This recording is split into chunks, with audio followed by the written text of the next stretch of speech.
കണ്ടാൽ നല്ല കുടുംബത്ത് പറഞ്ഞ മുഖമാണല്ലേ ഈ പെണ്ണിന്. ചെയ്തതോ തന്നില്ലായ്മ.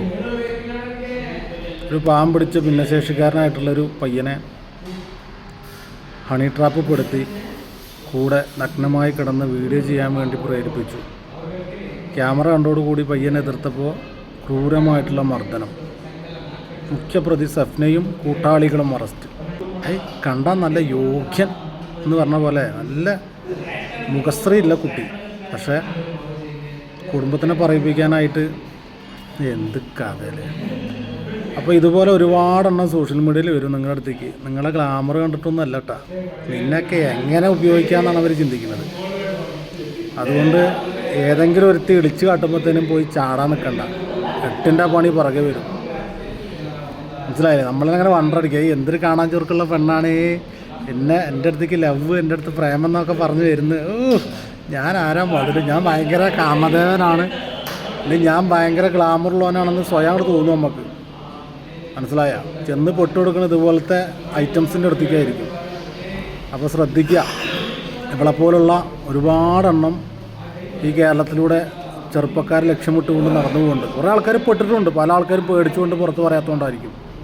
ഈ പുറത്ത് പറയാത്തവരോട് പറയാണ്, ഈ ഹണി ട്രാപ്പ് എടുക്കാൻ വേണ്ടി വീഡിയോ നിങ്ങളടുത്ത് എടുത്തിട്ടുണ്ടെങ്കിൽ ഇന്നല്ലെങ്കിൽ നാളെ അത് ഇൻ്റർനെറ്റിൽ വരും.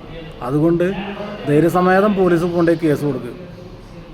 എന്നിട്ട് ഇവളെപ്പോലത്തെ ആളുകളൊക്കെ ഈ പറയുന്ന പൊതുജന മധ്യത്തിൽ നിർത്ത്. എന്തായാലും ഒന്ന് ആലോചിച്ച് നോക്കിയാൽ ഞാൻ എപ്പോഴെ കാണാൻ നല്ല സൗന്ദര്യമാണ്. നമ്മളെ കൂടെ 2-3 വേട്ടാവളിയന്മാരുണ്ട്, അങ്ങോട്ട് നോക്കിയാണ്. അവർ യോഗ്യരാ. എന്തായാലും ഇതിലും നല്ല പണി ഈ ശരീരം വിറ്റങ്ങ് ജീവിച്ചാൽ പോലെ കുട്ടി. നല്ല മാർക്കറ്റ് ഉണ്ടാവല്ലോ, അത്യാവശ്യം കാണാനും കൊള്ളാം. പിന്നെന്താ പ്രശ്നം? എന്തിനാ ഈ പാവങ്ങളെ പിടിച്ചതിലിടുന്നത്? എന്തിനാ അതുങ്ങൾ വെറുതെ ഇടങ്ങാറാക്കണത്? അതും ഭിന്നശേഷിക്കാരുണ്ടല്ലോ ഒരാളെ. എന്താ നിൻ്റെയൊക്കെ ഒരു, നീയൊക്കെ മനുഷ്യനാണോ? അറിയാണ്ട് ചോദിക്കുക. മനുഷ്യനാണെന്ന് പറയാൻ എന്തെങ്കിലും യോഗ്യത നിനക്കൊക്കെ ഉണ്ടോ? കാണാൻ നല്ല ചുറുക്കാണല്ലോ. ഇനി എത്ര പേരെ നീ കുരുക്കിലിട്ടിട്ടുണ്ടാവും? എത്ര പേരുടെ എന്താ പറയുക വീഡിയോസൊക്കെ നിൻ്റെ കയ്യിലുണ്ടാവും? ദൈവം തമ്പുരാൻ അറിയാം. അപ്പോൾ ഇവളെ അറിയുന്നവരുണ്ടെങ്കിൽ തീർച്ചയായിട്ടും പോലീസ് പോയി പരാതി കൊടുത്തോ. പെട്ടിട്ടുണ്ടെന്നുണ്ടെങ്കിൽ ആ വീഡിയോ എങ്ങനെയെങ്കിലും റിമൂവ് ചെയ്യാനുള്ള പണിയെടുത്തോ. എന്നല്ലെങ്കിൽ നാളെ ഈ പറയുന്ന പോൺ സൈറ്റിൽ നിങ്ങളത് കയറി വരും, 100% ഉറപ്പാണ്. അതുകൊണ്ട് പേടിച്ച് പുറത്ത് പറയണ്ടെന്ന് കരുതി നിൽക്കണ്ട. അടുത്ത പോലീസ് സ്റ്റേഷനിലേക്ക് വിടുക, ഈ കാര്യങ്ങൾ പറയാം, എനിക്കിങ്ങനെ സംഭവിച്ചിട്ടുണ്ടെന്ന് പറയാം. അപ്പോൾ അവർ ഇടപെട്ടുകൊണ്ട് ഇപ്പോൾ ഈ കേസുമായി കൂട്ടിക്കെട്ടി അവിടെ എന്തെങ്കിലും റൈഡ് ചെയ്ത് എടുക്കാണ്ടെങ്കിൽ അവർ റൈഡ് ചെയ്ത് എടുത്തോളും. മനസ്സിലായോ?